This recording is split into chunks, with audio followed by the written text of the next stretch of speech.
it was a big change, but it was a really important change as well. And then with a little bit more clinical after that, I then got a job actually as a research radiographer. If you're one of those radiographers without a LinkedIn profile, you have essentially, and this is, I mean, maybe you do have an industry network, but it won't be like it is if you're on LinkedIn and if you go to conferences. And those are the things that will make a big impact.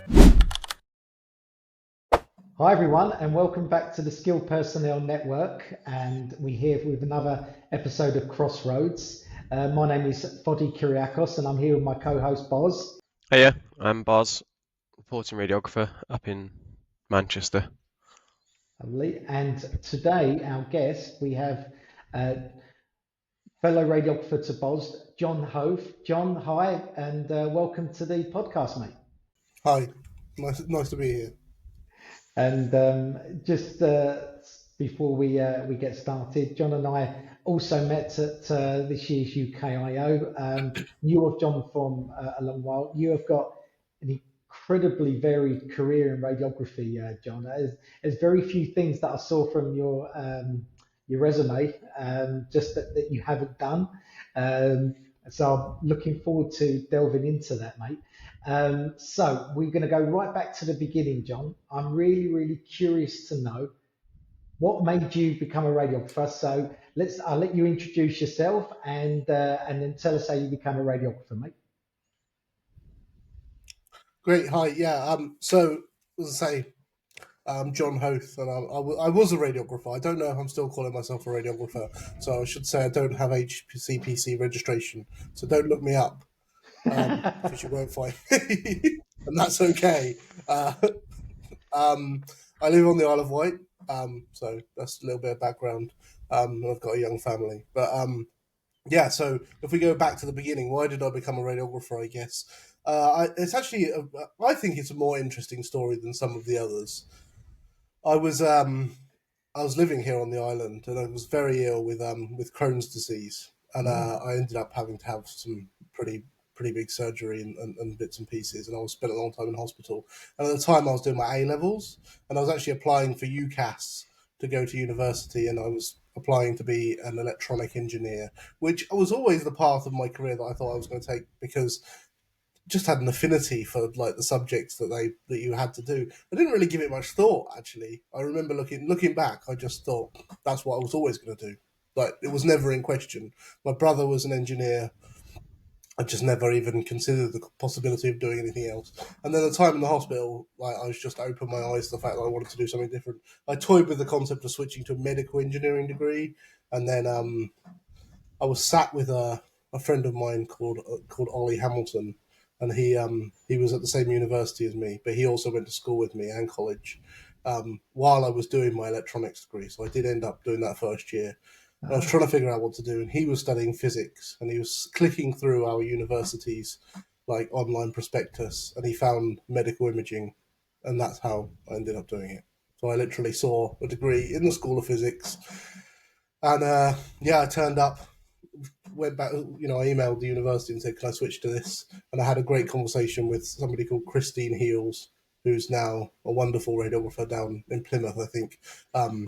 And she was very supportive, and I ended up switching to radiography. So that's how I ended up being a radiographer. I did the whole course, and then the rest is history. Very exciting. Never ceases to amaze me.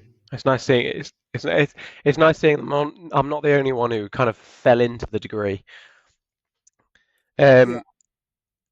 Do you are you happy you went that way?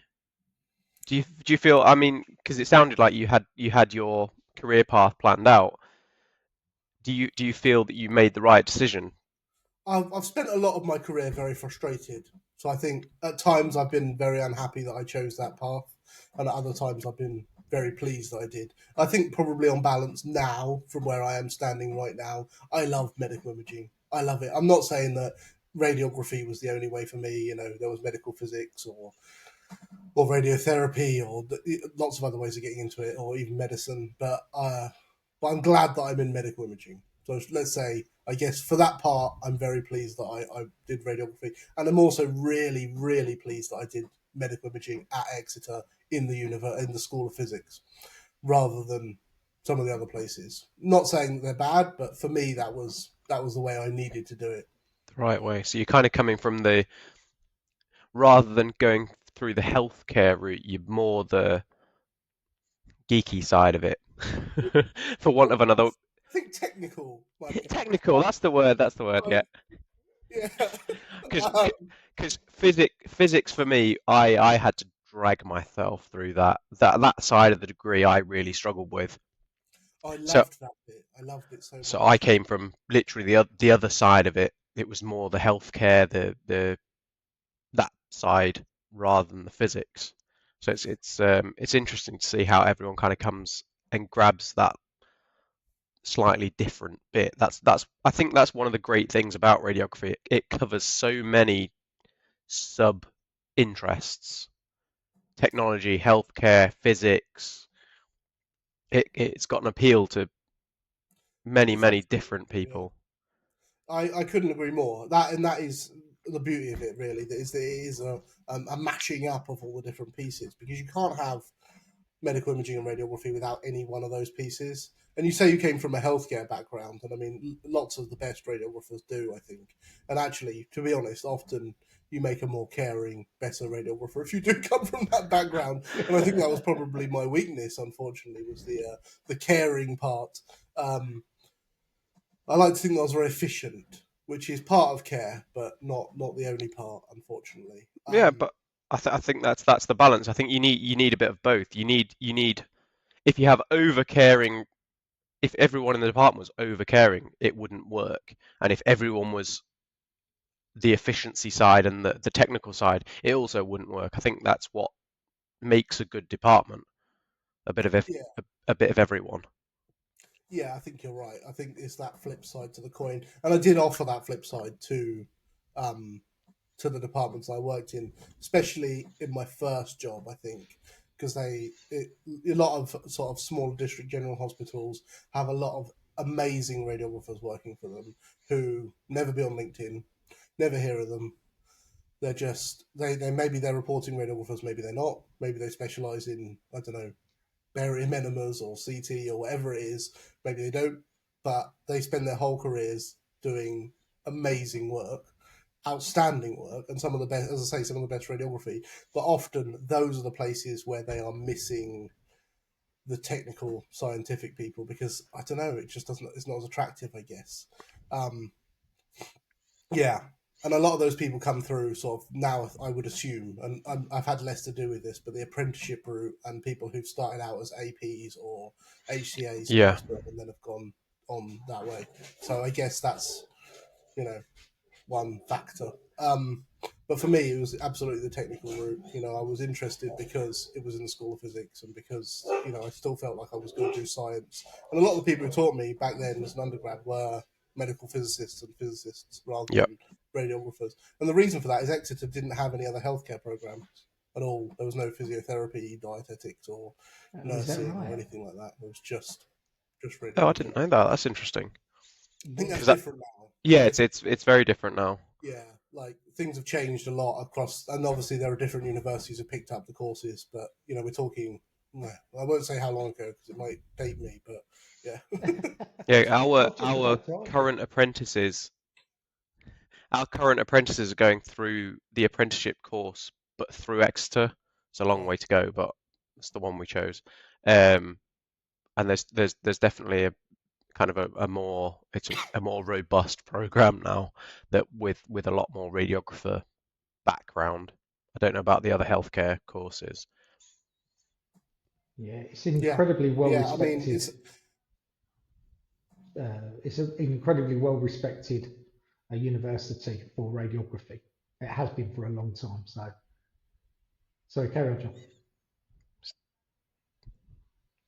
yeah. I mean, it's a well respected university in general. I think that was that's what drove me there to do engineering, because you know I was already there. I wasn't, and it was pot Ah, luck because that's that second year of intake. You know, they when I started, I was a radiographer student. There was no third years. It was only 1 year above me, and because they'd only just started doing the course, so You're it was dating very yourself early. again. now we're getting dating. I've got a date in my mind now.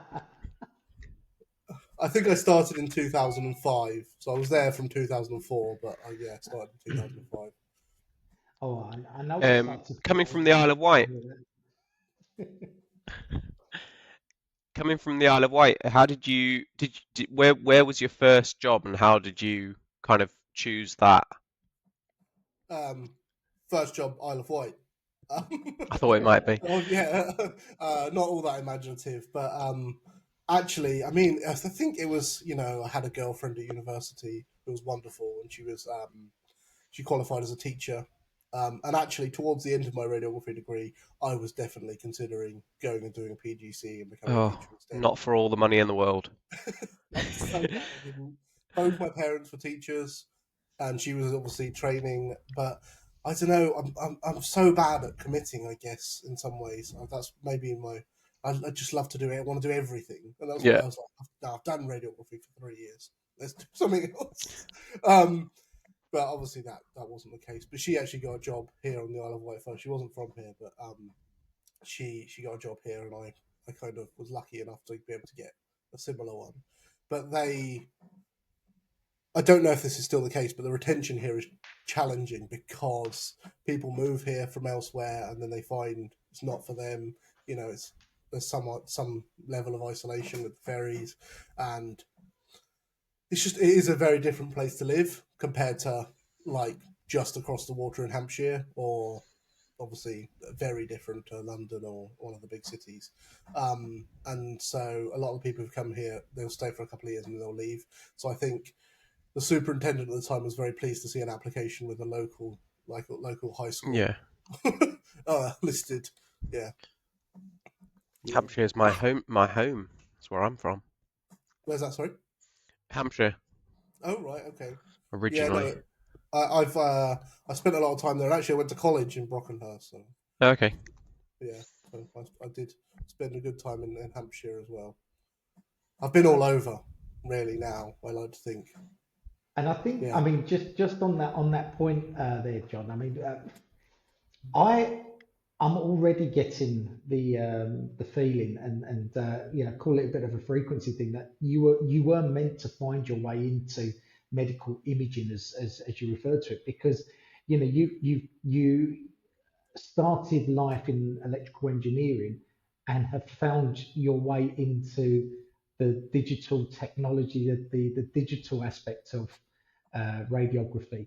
Yeah, to me, it seems like even though you started life as a radiographer and moved through different areas, you were always destined to find your way into the health tech aspect of radiography. But you had a few paths in between, and research is one of them. Do you just want to talk us through that a bit?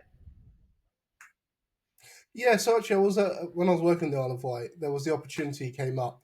I was spending a lot of time doing PACS stuff and doing audit, like a lot of time looking at Excel, like looking at rejected requests and the efficiency of different like staff and rooms and things, and how like I was spending a lot of time like calculating those things. And I think the superintendent was kind of partly pleased and partly humouring me. But this NIHR thing came through, and the NIHR courses, I think they are still running them in some format. I think it's slightly different, but they're extremely competitive. Like to get the backfilled NIHR course, um, and so the opportunity came up at the University of Liverpool to do an MRes NIHR backed. So you would basically go and do it full time for a year, and they would backfill your position in the hospital, and so you didn't have to do clinical work during that time. And it was open to all AHPs, I think, and nursing. It's hard to remember now if it was open to them. But there were only 5 of us on our course. I remember there were 72 applicants and 5 places, so it was very very tight to get onto Wow, that well one. done. But yeah, I did my research degree, and I was well, it was a really good time for me to go to Liverpool. Like I went off, and it was a big change, but it was a really important change as well. And then with a little bit more clinical after that, I then got a job actually as a research radiographer, um, which ended up being more research than radiography, I guess, eventually, and then more technical than research because that was what was required. And I spent about 8 years at UCL. Um, yeah, I did some other stuff during that time, but essentially I was there at least part time for the whole period as various roles. I'd like to say in the Institute of Nuclear Medicine. So that was PET research Wow. primarily. Wow. Oh, Yeah, but research is interesting. It's very interesting. I would I would caution anyone who wants to go and take a research role to be very clear about what that specific role is. There's so much variation, and sometimes you can make it your own, sometimes you can't. Sometimes being a research radiographer is just being a clinical radiographer rebadged, and you just have to think about different trial codes, which is sad, I think, and not really what it should be because there's so much push to do research for clinicians, especially in medicine. And you see that trickle down to some of the other professions, but I think that there's not enough push to get AHPs and radiographers into actually doing proper hardcore research. And I don't want to. Like, I'm not here to criticize anyone, but I see a lot of research coming out of radiographers that is about the experiences of radiographers or similar, or the experiences of students, or how AI might affect. But like it's quite like conversational. Like they'll be actually accepting opinions from other radiographers and then publishing them as research, which is grand. But I do think we need to do more like true primary research and get involved in those things. There are obviously some people doing that, definitely, but it'd be nice to see more of that and more support for that. Yeah.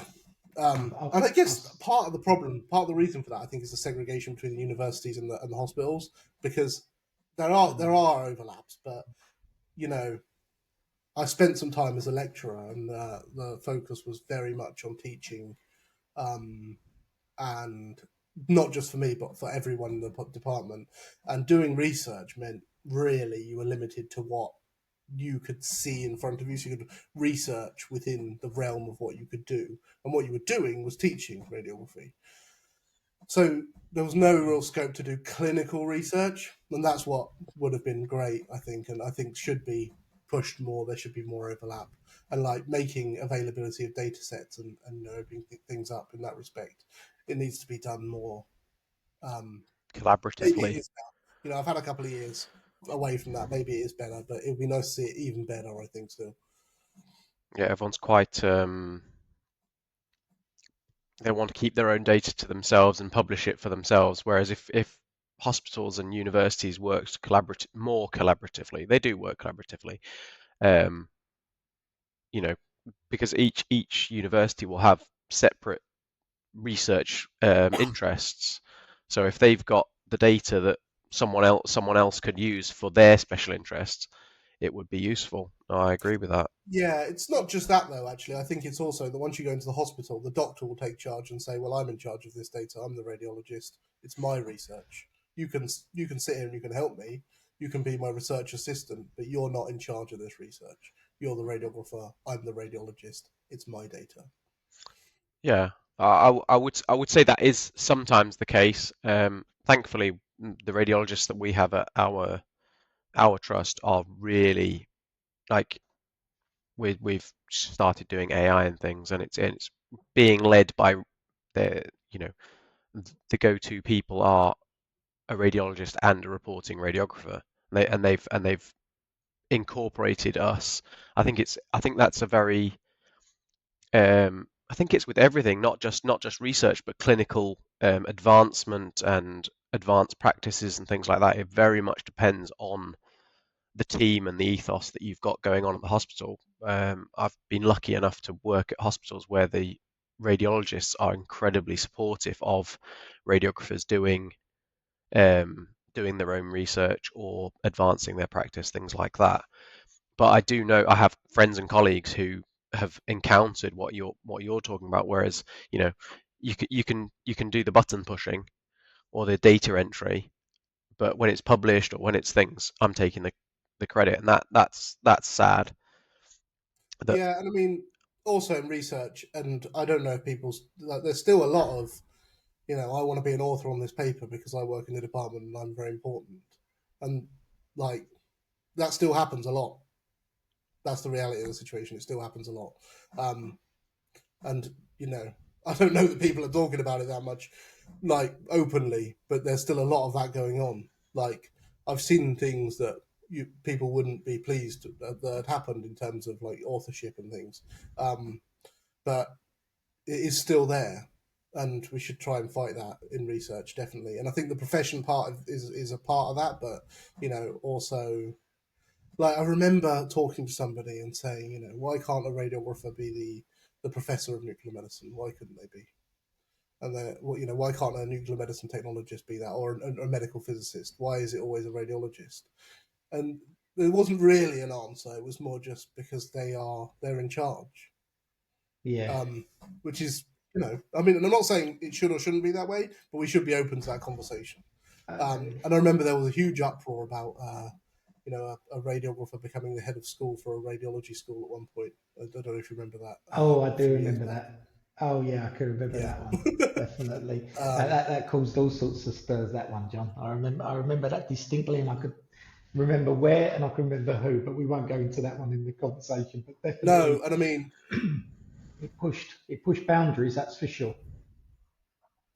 So yeah, you yeah, carry on, and I John. mean, yeah, just it's that kind of thing. But there was this generalized attitude that like it was applied to not just research but also reporting radiographers, because I know there's been various people in various situations where there's been backlash against the idea that a radiographer shouldn't be allowed to report even a wrist X-ray or something simple, because that's the protected role of the radiologist.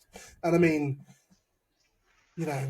professions are changing, the world is changing at speed, and like that's only one small part of what is changing. And radiology as a profession is probably at this point changing or going to change more quickly than radiography as a profession. So, we'll Ooh. see what happens next, but it is an exciting time.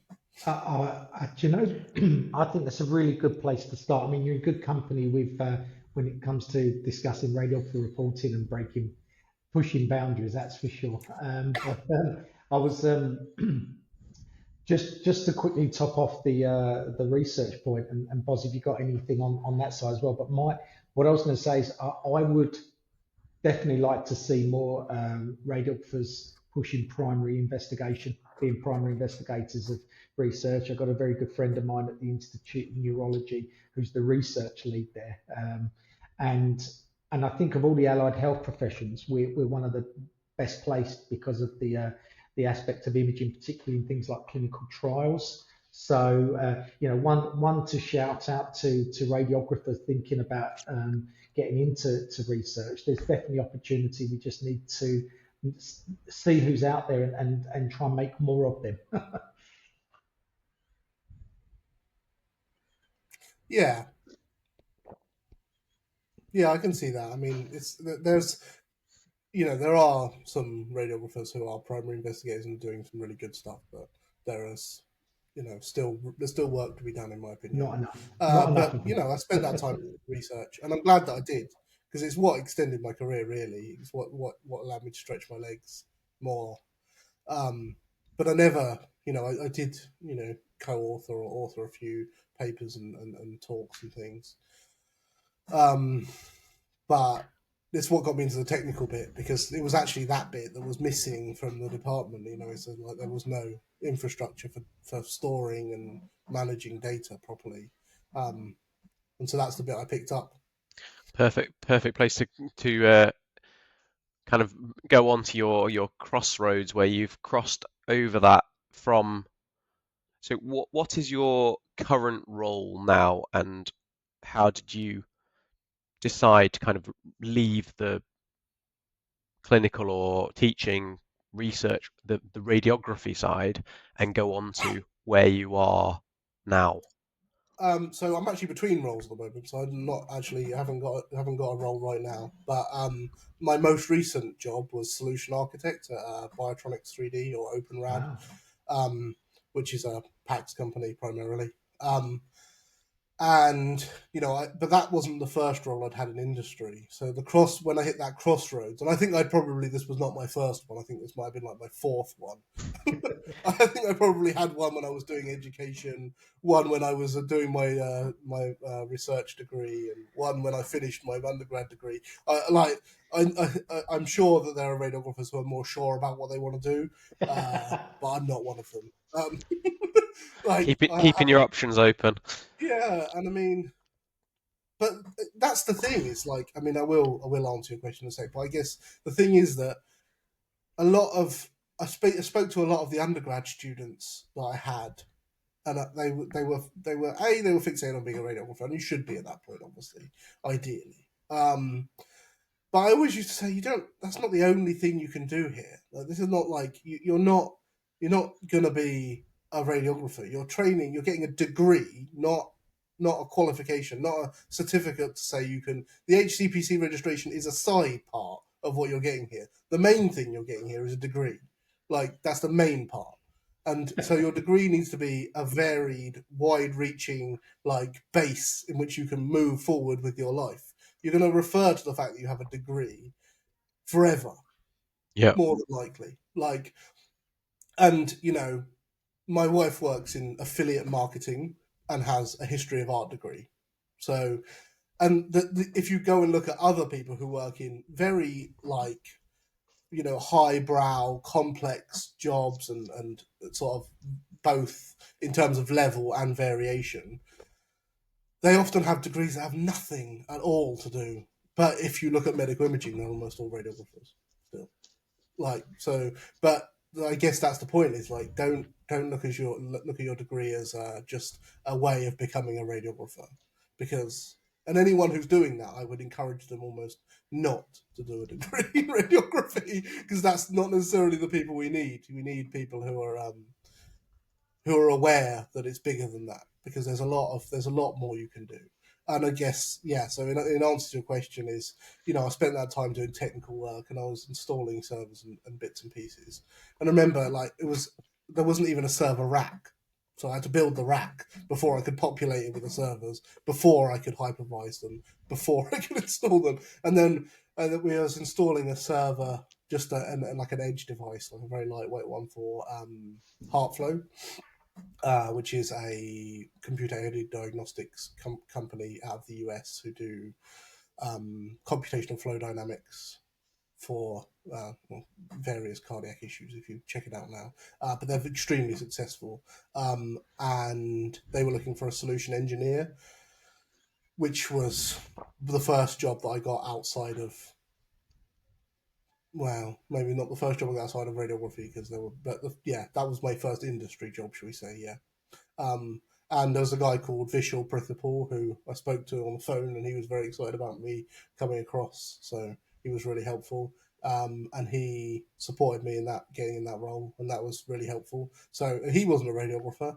He liked radiographers. I always got the impression, especially pack managers.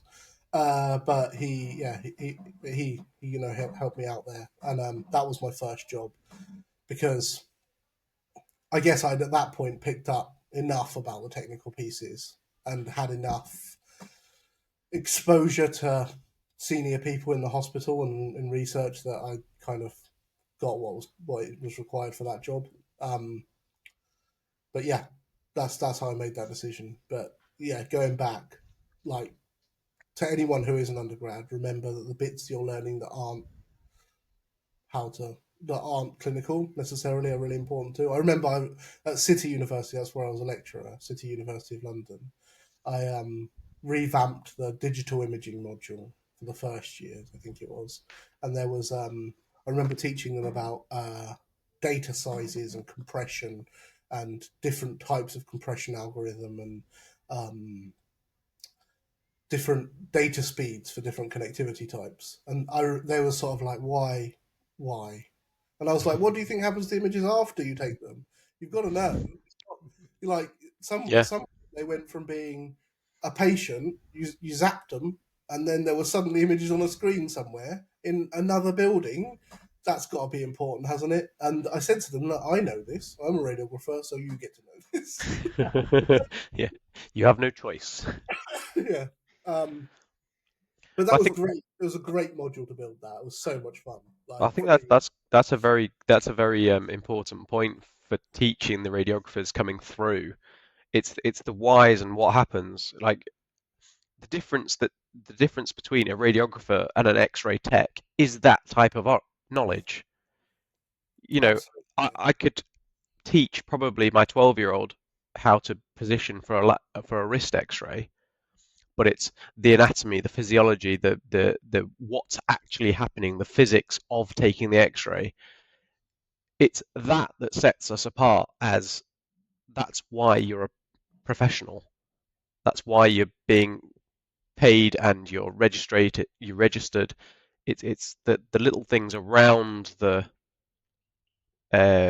positioning and taking of X-rays is essentially when you start looking as a newly qualified and you're training, that is a massive part of your job. But as you start to look back kind of 10 years back down the line, you can do it in your sleep.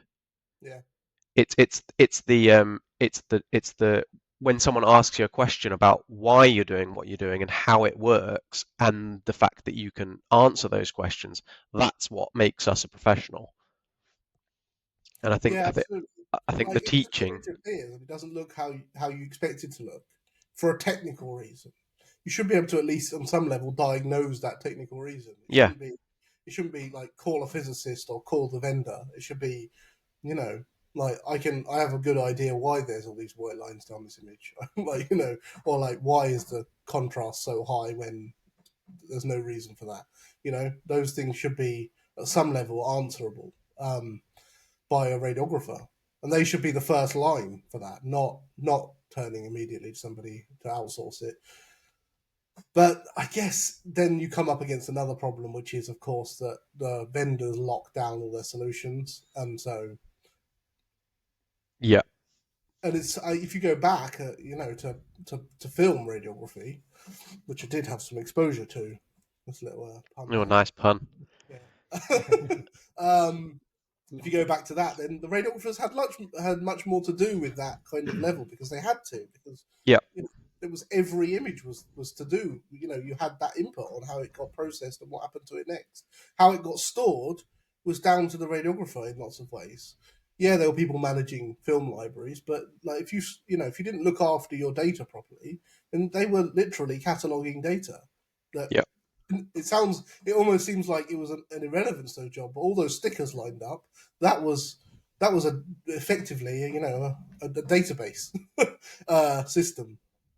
yeah. So, and you could easily mess it up. Whereas now, database management is handed to the PACS vendor or the VNA vendor or the EMR vendor.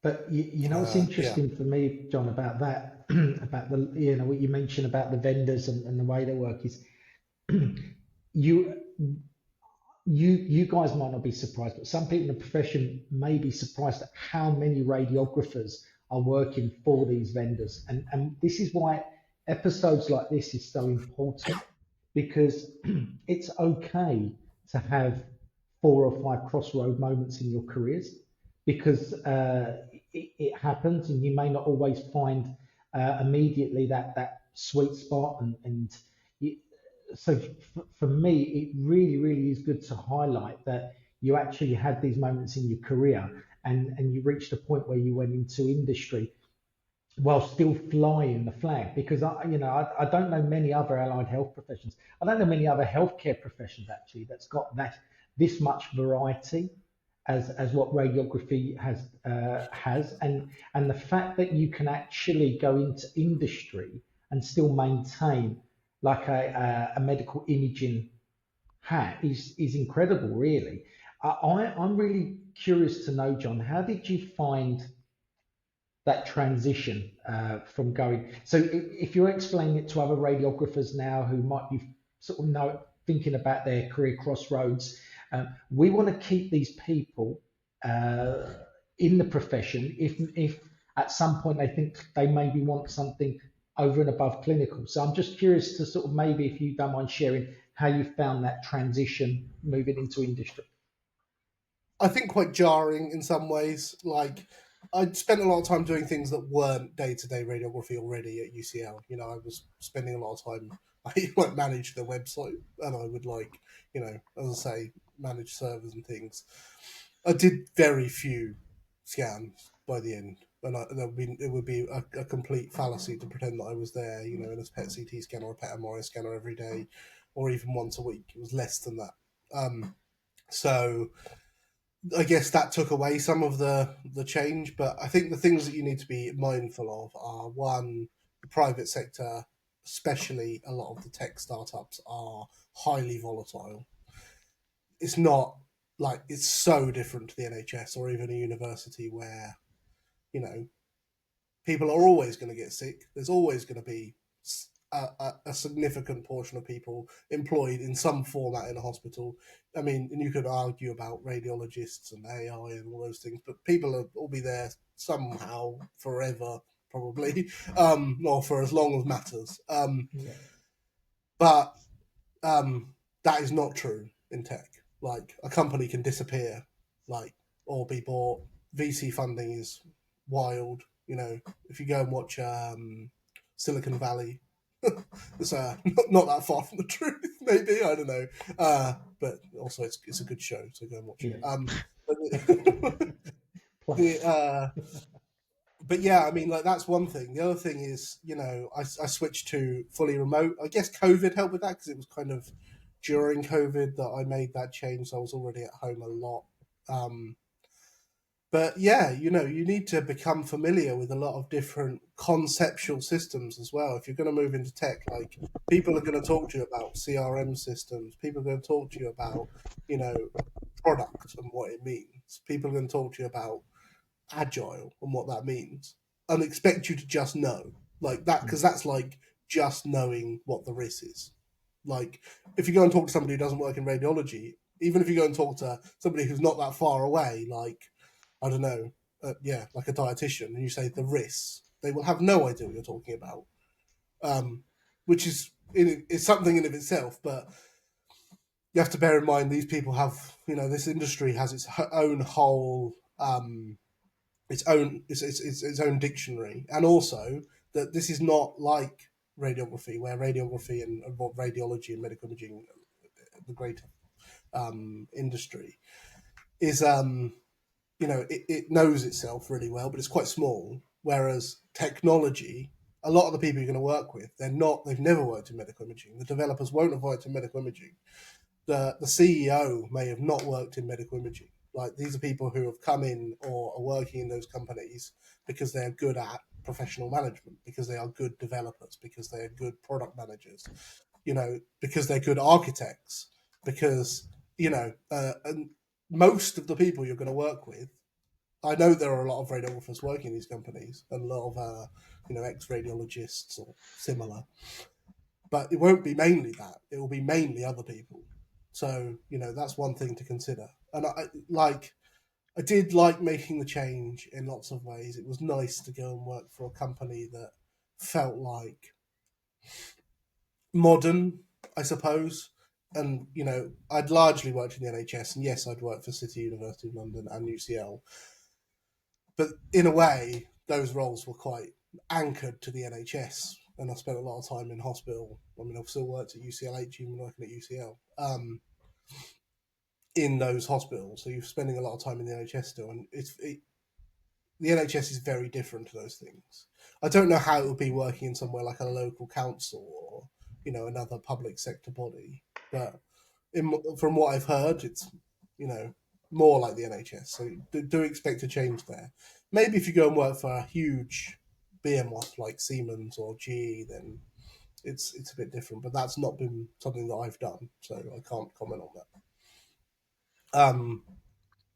But I wouldn't say don't do it. No. Well, Foddy, you've got loads of experience in this, because you seem to have a new project or something going on every couple of hours. I think that's a really my thoughts on that, Boz, is my experience, just adding to what John's saying, is the last few years, as I've moved into more consultative type roles, is be cautious of which horse you back, because as John rightly says, these organisations can come and go very quickly, and when you're in the thick of it, it can be the best thing, and you have to recognise in a small niche area like radiography, your reputation counts for a lot. And you want to maintain that, you want to maintain credibility. You also want to maintain that actually, whilst an organisation is paying you, you feel like the very essence of the company that you're working with will do very good things in the profession as well, and want to do very good things in the profession. And so that would be my experience of that volatility that John explains, which is I've had more experience of really appreciating which organisation you want to work with that's outside of, I'm sure an establishment like the NHS and some of the big private organisations. That's for sure. Yeah, no, I would definitely agree with that. 'Cause I've worked for a number of different trusts. I've also worked with yourself a little bit privately over the years, and they're different worlds, the private sector and the and public healthcare, because you can go from one. So I trained in a district general, then went to a major city centre hospital. The roles, day to day are ever so slightly different, but you're still working the same role. It's still the same place.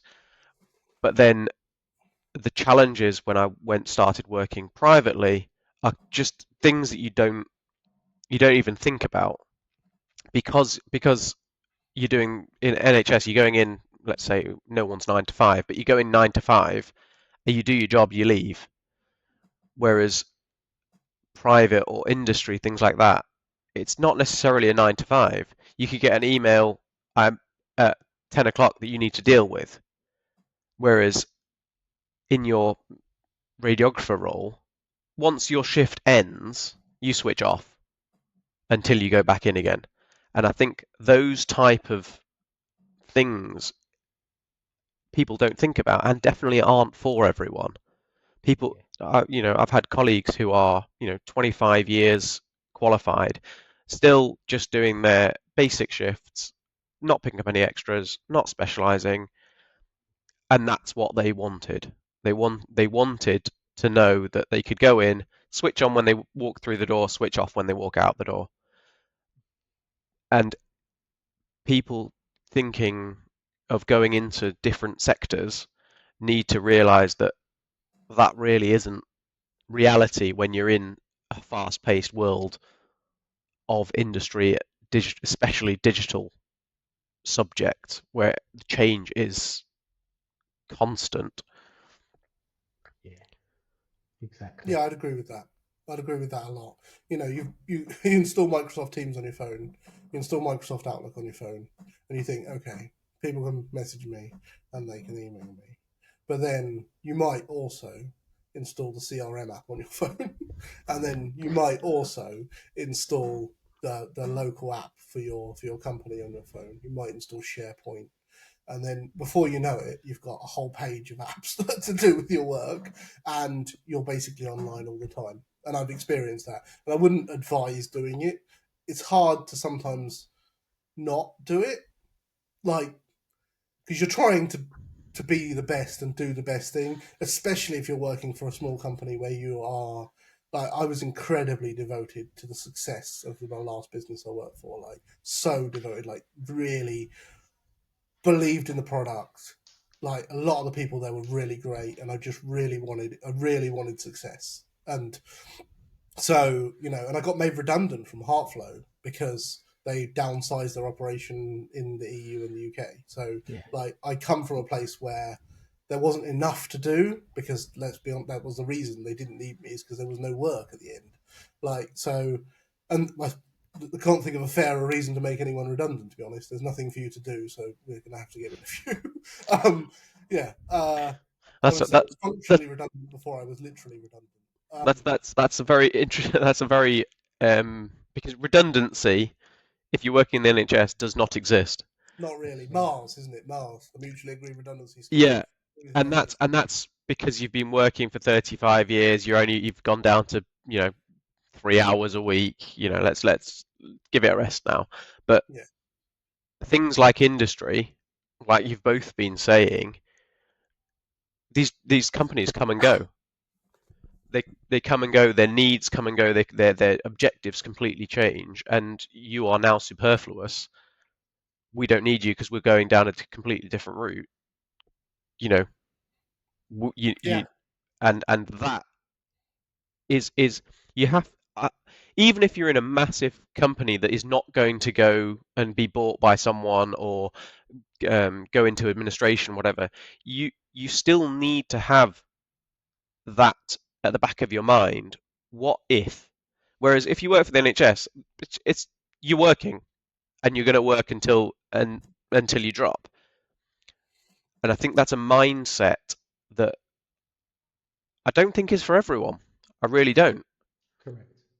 I think you're right. I think you're absolutely right. Like, I mean, if you work for like Siemens or whatever, and you're like, I don't know, if you're working for Siemens and you're selling ultrasound machines in the Nordics, and then one day they go, actually, we're not going to sell ultrasound machines in the Nordics anymore because it's not really making any money for us.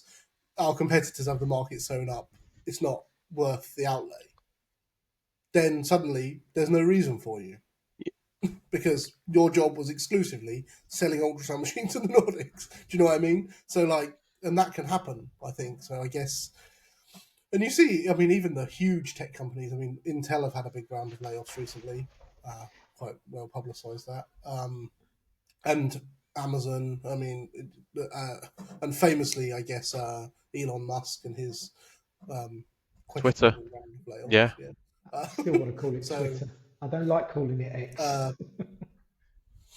But yeah, so it can happen, and I mean it is very much more that kind of industry, and I guess even more so now. Like I'd say, it's probably at its peak of that kind of behaviour. But don't take it to heart. No, don't take it to heart. Correct. That's the And John, key. just on that sort of note as well, you alluded to the fact that you're actually between roles at the moment. I'll be quite intrigued. I mean, because of the varied nature of medical imaging from clinical to industry, there are so many companies. There are some incredible ones out there, and like ones that you say you're masked to, that you actually become very, very emotionally attached to it, as you described with your last company. Just if you don't mind describing sort of what's it been like getting back out into the employment, looking for a position sort of world. What's that been like for you? How you finding looking for a role? I think that's an incredibly pertinent question, especially if you're looking at other people who are crossroads. Because if, like, and I alluded to this earlier, if you're one of those radiographers without a LinkedIn profile, you have essentially, and this is, I mean, maybe you do have an industry network, but it won't be like it is if you're on LinkedIn and if you go Correct. to conferences. And those are the things that will make a big impact.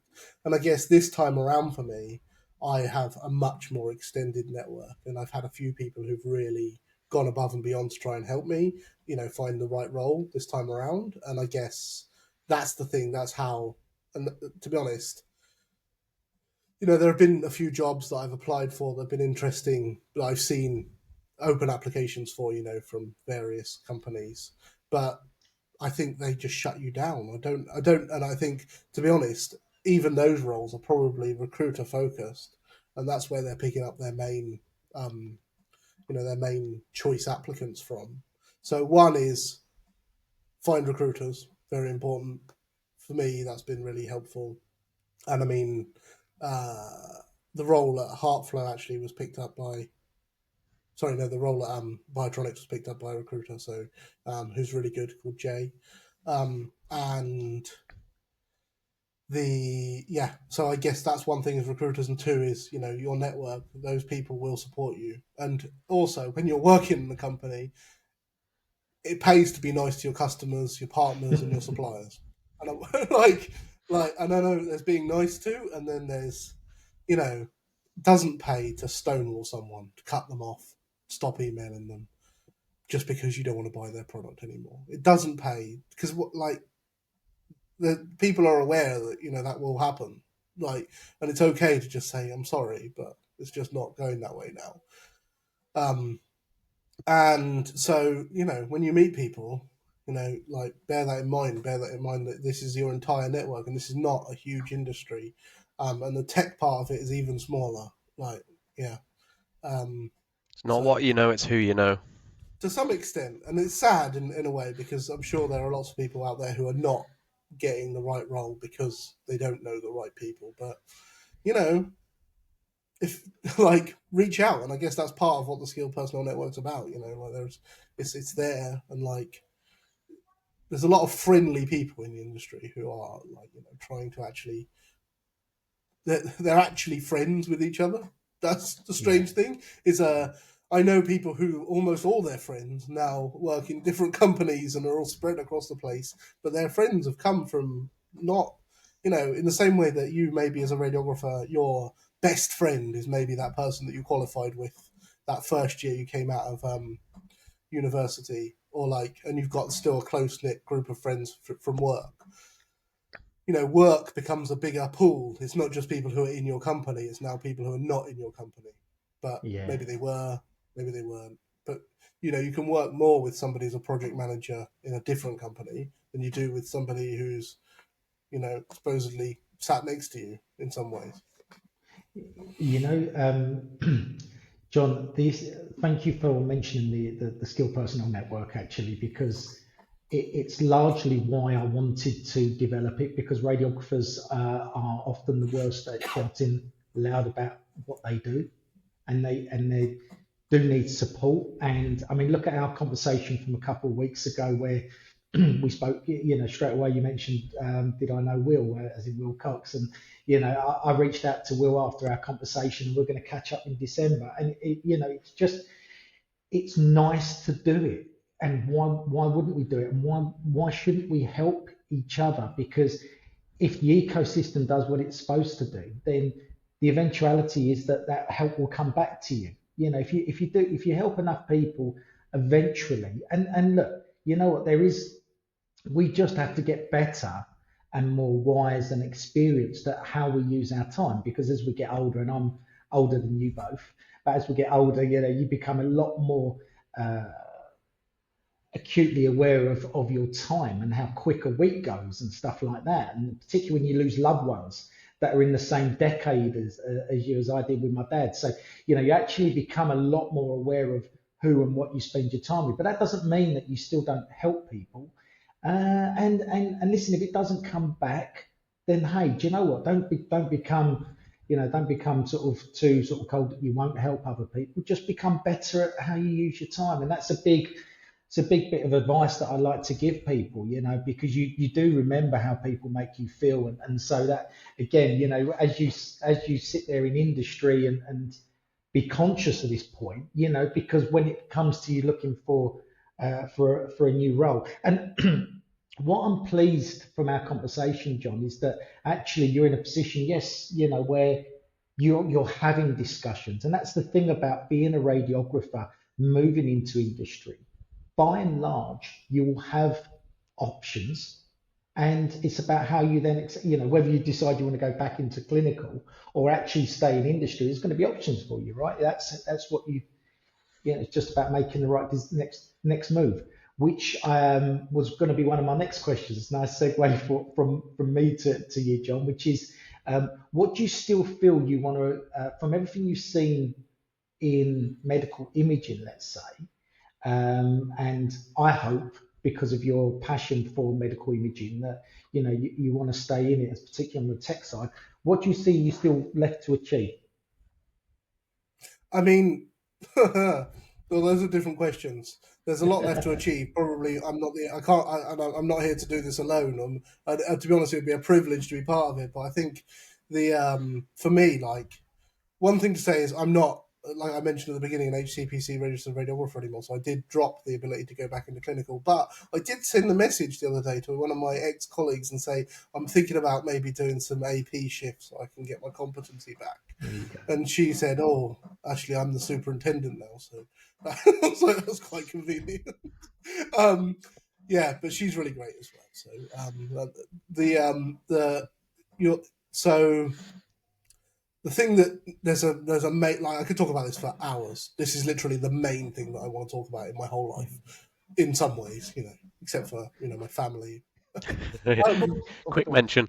yeah, is like the change the change that's coming for medical imaging. People maybe think that like it's like the change between film and digital, but it's not. It's bigger, and at the moment there's not. I don't know of anyone who's giving the strategic thought, or at least not applying the strategic thought or the outcome to how they can do more than one little piece of the puzzle. And but disparately, it's the what it will take a long time to change. But actually, if there was more of a like I don't know, like centralized effort to strategize about, especially in the UK, about the future of medical imaging and how AI is going to be applied and how we're going to fit in different pieces of that puzzle, because the money for AI isn't always where the AI needs to be applied, because there's not a lot of money in solving a simple problem, one that's probably at the moment handled by radiographers. There's a lot of money in eliminating a radiologist because they get paid more. Like the cost of a private report is quite high, especially in complex modalities. But the but maybe actually the problems are elsewhere, and it needs to be a much more end-to-end strategy rather than just like focusing on one thing. And yeah, that's the bit that I would love to be involved in, is if I can get involved in that strategy. And this is another piece of advice actually for anyone who's thinking about moving to industry: is you're probably going to end up as an app specialist a lot of the time, maybe sales, but don't worry about what your job title is, because it's all gravy once you get here. Unlike the NHS, where your job title matters a lot. Like a lot of the time, you're just doing what needs to be done, and it should be that in lots of smaller companies. It should be what needs to be done.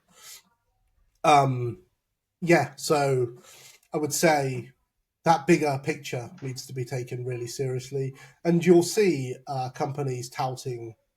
I like almost like a third of all the tech companies are touting the next generation technology. I don't see the strategy behind that necessarily, like, because this generation is AI analysis. That's now. That's definitely now. That's not next generation anymore.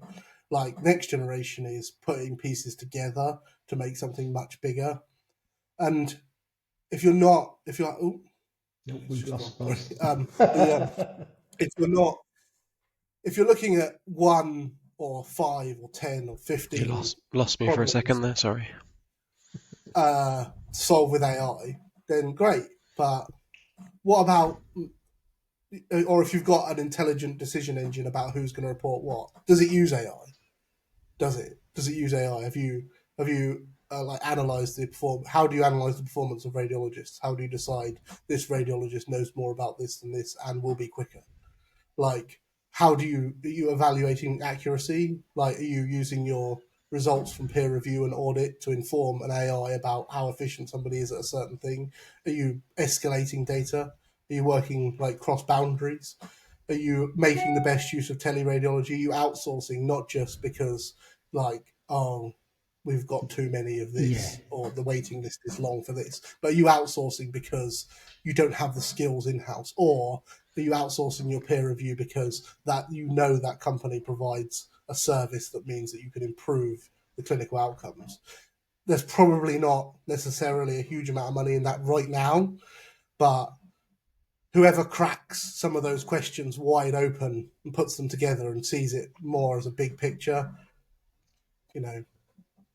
that's it. They're going to win, in my opinion. They're going to win something. Yeah. An John, NHS award. Yeah, yeah. probably. Yeah, and I mean, like, Yeah. the imaging networks are a great thing, but they're also very scary in a way, because they don't necessarily foster innovation, because they're not that because if you're going to buy a piece of technology as an imaging network, you have to buy the safest piece of technology. Of course you do. And like, if you look at the NHS tenders they're putting out for a piece of technology to be bought by networks, not just in imaging, then a lot of time they're reliant on the fact that whoever the vendor they're buying from has already bought one down the road. So, you know, like they're like, yeah, we're buying Yorkshire because it worked in, you know, Hampshire. Like, so, and if they can do that, then they can do it here. But that doesn't really foster innovation, because then you're also stuck with the same massive vendor that you have. And even if you are an imaging network of, say, I don't know, 5 to 10 trusts, then you probably don't have a significant impact on the DevOps pipeline in, or the product pipeline in, you know, a very big company, because they're worldwide and they've got bigger customers than you. The UK is a small country, like, it shouldn't be forgotten. Like, if you can get FDA approval for your product, then that's better than getting approval. That's why UKCA is, you know, not that important in the grand scheme of things. And it's, Yeah. you know, And there's some people yeah, on and this. that's why in some ways Brexit was a sad thing in lots of ways, you know, because we're We've from this particular industry's point of view. I don't want to we've get made, into the politics. we've made ourselves smaller, if Yeah, anything, yeah. in that. Yeah, absolutely. And we were reliant on tremendous, especially in nuclear medicine. As another thing, is like, you know, Yeah, training nuclear medicine technologists in this country has not been traditionally something we're really good at. And if you go to most departments, they have a lot of people working from, you know, from the Philippines or South Africa, from Portugal, because they've come and that's where they're good at training those people. And, you know, that's not because, you know, there was nobody or they were cheaper. That's not the reality of the situation. Like, they needed good people. But I did have, you know, I did have the privilege of trying to improve that, because I did get that undergrad nuclear medicine long-term placement in when I was working there from City. So that was a good thing, I think. John, But that's just a if little I, bit of a brag. listen, but actually, I was just gonna mention actually on that front, if I may. I mean, your expertise in that field. I mean, actually, what I think I've realised coming to this point and the podcast is actually just to say to you that you have a tremendous amount of experience on the technical side that many people within the profession would not only sort of dearly want to know, but actually need to know as well, and be aware of what's coming around the corner.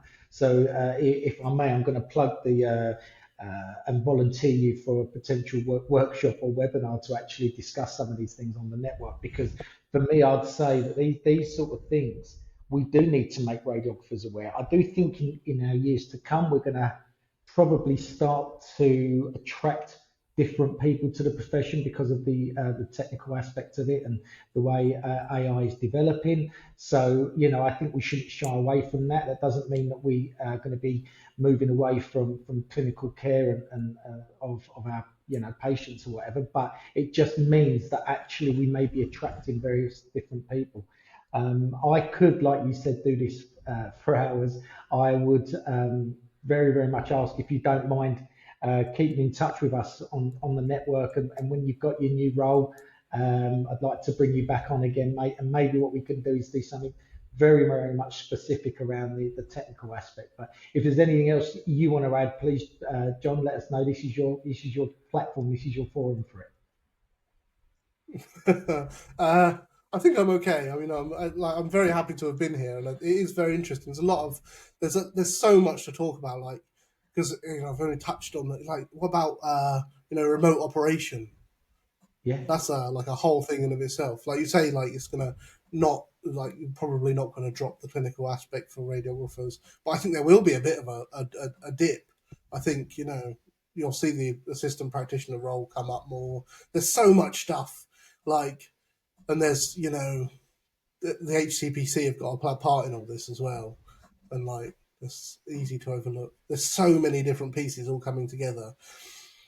It's just a shame there's not like any responsibility for making sure that it all fits together, because nobody has to have that responsibility. The hope is that the you know, the drive of the market will do that work for you, but it might not.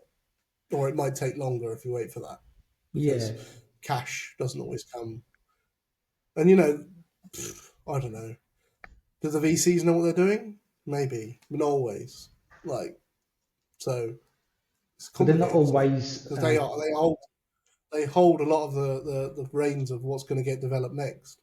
Yeah, the VCs, I mean, my experience of this as well, just on that point, is the VCs aren't always, are very often not clinical background and a different motivation. So actually, it becomes vitally important that the people that they take on can educate some of those aspects, because I think it's incredibly irresponsible of some of these companies that the way they do come in and out of the profession, because once you know, it takes a long while to get in sometimes, to penetrate it, and you know, rightly so. But the reality of it is, there's a responsibility once you've got a product and it comes in, that you do try and maintain it, and that's where that balance, like you said, comes in between industry and clinical. You know, different motivations to come in, but. Yeah, I've thoroughly enjoyed this, John. Boz, anything from your side, sir? No, I mean, if we mention any one thing, I think we could do a whole nother podcast. I think this is definitely one to Sure. a subject, and John, if you would come back in the future to kind of expound on a few of the other things, because we as you mentioned earlier, just go on forever with any number of these subjects. No, it's been great talking to you and seeing from the other side of things, kind of someone that's made that jump into industry. But it's also nice that you keep your radiographer hat, and I think that's what is nice about this profession as a whole, that pretty much everyone that has stepped away from the clinical side of it is still proud to say, you know, I'm a radiographer. My background is that, and I think that's something the radiography world should be proud of. That people are proud to be radiographers, even if their journey's gone a different route and their life's taken them a different way. I think that's nice. But yeah, thanks very much for your time, John. No, thanks to both of you. Yeah, and I'll be happy to come back and talk about, so do a bit of a deep dive on one of the aspects rather than blathering on about all sorts of random things like I did. But you know, it'd be uh, it'd be exciting to talk about something specific as well, because there are so many subjects, you say, uh, and it will all change. Yeah, Just well, key is not to be scared, and remember that embrace it's it. never a threat. None of it's a threat. It's all an opportunity. But yeah. Wise words. I think we should, yeah, we should leave it on that very note. But it's actually very important to have got to know the person behind all of that as well, John. So when we do the deep dive, people have got to know you. So thank you very much, and yeah, looking forward to hearing sort of how your career develops, mate. Thank you. Cheers. Thanks, guys.